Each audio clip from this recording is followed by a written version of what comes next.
Okay, well, here we are again. Oh, my little doggy. Oh, he's coming over here. Shh, chubby wobbly. Oh, my goodness. Hold on, let me move this guy back some. Oh, dog, you're so wet. Oh, my goodness. So you might guess it's snowing here, and this dummy just came in from outside in the snow again. He goes out and plays in it all the time. Yeah, we've got snow here, had snow here for the last week. It's still snowing outside. Temps down to 23 degrees during the day. If we're lucky, you might get up to 30 maybe, but it's still freezing cold, wind blowing snow around, and so anyhow, I decided to take a break from working on the gun stock to working on this C-3 Condenser Checker from Heath kit that I got at Hammond Hi-Fi. And I had some problems because I started going ahead and I figured, well, shoot, I'll replace the electrolytic capacitors in it. And yeah, they were 8 microfarad at 475 volts. I only had like 10 microfarads at 450. I said, yeah, this should be close enough. I mean, like 25 volts, no big deal. And so anyway, I switch it on and I have it in my Variac. I'm cranking the Variac up and nothing's happening. What is that? So then it finally hit me. Why am I not seeing the voltage on the indicator going up when I turn it? Well, the only thing that could happen is you could blow a fuse, right? Well, it's got a 1/2 amp fuse, and this sucker blew like a flash bulb. So that's what it was. So anyway, there's these 2 big electrolytics it had in it. Physical diameter size, they were big. But, you know, you can check capacitor with these, you know, Chinese testers, you know, you can just plug it in there. And, but it's not going to tell you if something's leaking or not, if it's a leaky capacitor or not. And a leaky capacitor means it's, you know, it's losing its value, and you're going to go ahead and it's not going to be working right. Eventually it's going to screw up the circuit you put it in, so you want to make sure you don't have leaking capacitors.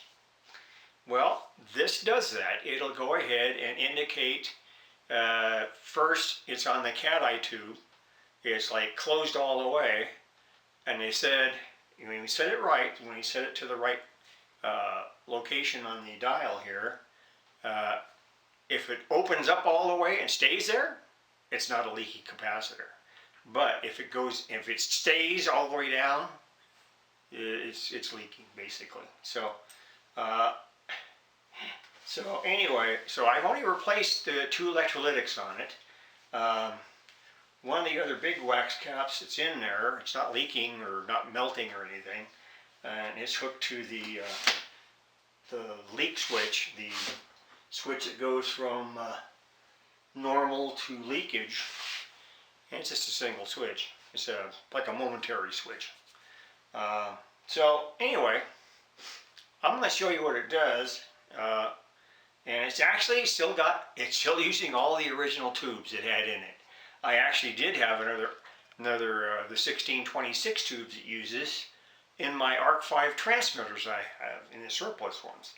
So that's still a pretty old thing. This is not that new. It's C-3 detector condenser checker is probably, I would say, oh, it might be from the 60s, I don't know, somewhere around there, maybe earlier, I don't know. But anyway, I gotta get rid of this dog so I can show you what I'm doing. And what I'm going to have to do is I'm going to have to turn these lights off so that it's dark enough in here so you can see the indicator on the board here. So anyway, let's see if we can do this. Everything's dark. All right, now move you guys where you can see. See what's going on here. Yeah, let's see if we can do that. Right about here. And then we will bring it up a little bit more. You should be able to see pretty well now. Alright, so first off, I have it connected to my isolation transformer anyway. The on-off switch is right here. And I have a .068 capacitor. We gotta wait for things to warm up, of course. It's the way it's supposed to work.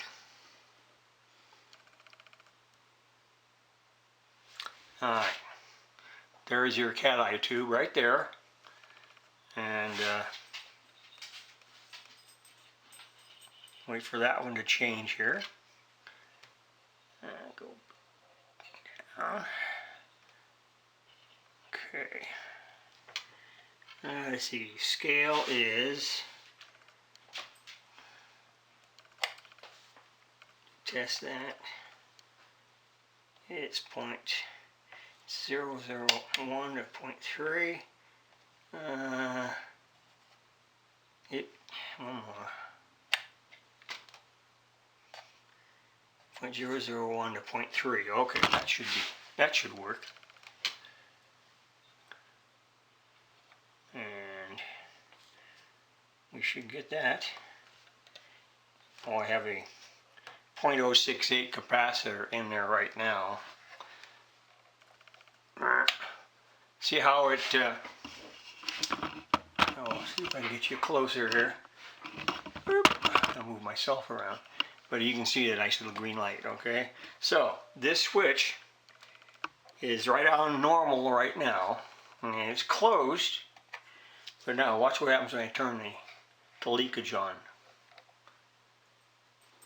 Now that's good actually, because if it stays open like that and doesn't come back to closed, it's not leaky. I mean, it's not moving a bit. So that's how you can tell. It's really, like I said, it's really easy to use these things. There's really nothing to them. And you go back, whoop, all the way back. And you can turn up the power factor or whatever on these. But anyway, it's just you know, a little easier to use than a lot of stuff out there. Besides which, you can go ahead and work on it. And like I said, it didn't take a whole lot. Probably still could have worked with the old stuff, but these two little guys here, those replaced two big electrolytics. And this is the only big one over here I don't have. That's a precision one. I'm not going to bother to even move. I was even talking to my brother on the phone, and he says, oh yeah, the precision ones, he says, don't even bother with those. He said, you know, you're not going to find the right one, but besides which, hey, if it's working, don't mess with it. So, that's it. We're not going to mess with it, and it works fine. And it actually has another spot here for measuring resistance on here too as well. So, but anyway, there you are. That's what we have. So I paid $60 for it, and I only used 2 parts in it to replace it, and that was it. I probably still could have used it if I. It probably was still working if I noticed my variac was messed up and blown a fuse. But hey, sometimes you just don't know, you know. You just sort of, you know, figure, oh, that's good. Don't think that doesn't work at all. Doesn't come on. But yeah, it helps a lot when you got power going to it. So anyway, that's gonna be it for now. Talk to you guys later.